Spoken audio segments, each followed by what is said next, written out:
नमस्कार दोस्तों, हमारे चैनल नूतन अमृतवाणी में आपका स्वागत है। दोस्तों, आज के वीडियो में हम बताने जा रहे हैं कि इस बार जितिया किस विधि से किया जाए।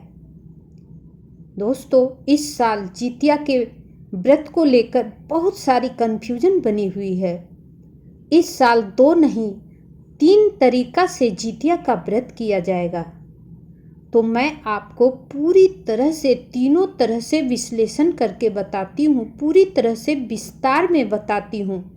अब आपको निर्णय करना है कि किस तरह से हम जितिया का व्रत करें जो सर्वश्रेष्ठ होगा, क्योंकि जितिया आस्था का पर्व है और यह बहुत ही कठिन व्रतों में से एक है, जिसमें महिलाएं अपने पुत्र की लंबी आयु, दीर्घायु जीवन, निरोग जीवन, खुशहाल जीवन के लिए निर्जला व्रत रखती हैं। इस दिन अष्टमी तिथि में न अन्न जल ग्रहण किया जाता है, न ही कुछ भी ग्रहण किया जाता है। तो चलिए हम तीनों तरह से आपको विस्तार से बताते हैं।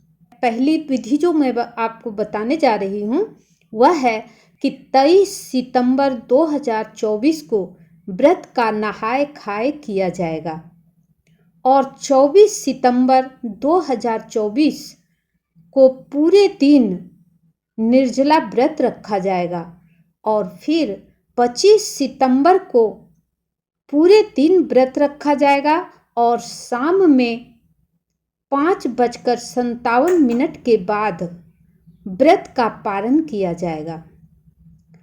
अब हमें यह तरीका पसंद नहीं आ रही है, क्योंकि इस तरीका में षष्ठी के दिन व्रत का नहाय खाए पड़ रहा है, जो कि गलत है।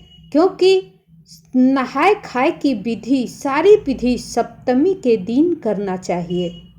कुछ पंडितों के हिसाब से इस तरह से भी जितिया का पर्व किया जाएगा, लेकिन मेरा मानना है कि यह विधि बिल्कुल ही अनुचित है, क्योंकि इस विधि में नहाय खाए षष्ठी में पड़ रहा है और सप्तमी युक्त अष्टमी में व्रत किया जा रहा है और व्रत का पारण सूर्यास्त के बाद किया जा रहा है, जो कि तीनों ही विधि गलत समय पर, शुभ मुहूर्त पर नहीं हो रहा है।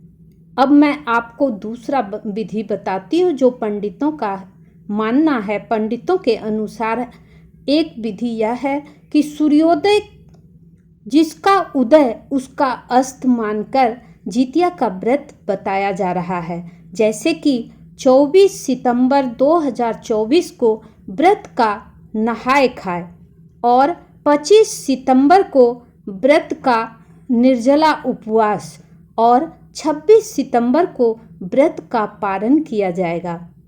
यह विधि भी सही है, लेकिन इस विधि में यह है, मेरा मानना यह है, इस विधि में अष्टमी तिथि पर अगर हम भोजन कर लेते हैं, अन्न जल ग्रहण कर लेते हैं, तो फिर अष्टमी उपवास कैसे हुआ। इसलिए यह विधि भी मेरे तरीका से सही नहीं है। अब मैं आपको तीसरे तरीका से तीसरी विधि बता रही हूँ। तीसरी विधि जो कि हमें उचित लगता है। तीसरी विधि में 24 सितंबर 2024 को व्रत का नहाय खाए किया जाएगा। सप्तमी तिथि सुबह से लेकर शाम 5:57 तक है, इसलिए हम नहाय खाए की पूरी विधि आराम से कर सकते हैं। उसके बाद सप्तमी तिथि के दिन यानी कि 24 सितंबर 2024 को शाम 5:57 से अष्टमी तिथि प्रारंभ हो रही है, इसलिए हम 5 बजे से पहले सरगी खा लेंगे, ओडगन कर लेंगे और पानी चाय पीकर उस समय से हम व्रत का संकल्प लेंगे। नहा धोकर भगवान के समक्ष जाकर उस समय से हम व्रत का संकल्प लेंगे और निर्जला उपवास शुरू करेंगे और उसके बाद 25 सितंबर 2024 को पूरे दिन निर्जला व्रत रखेंगे और 26 सितंबर 2024 को व्रत का पारण सूर्योदय के बाद करेंगे।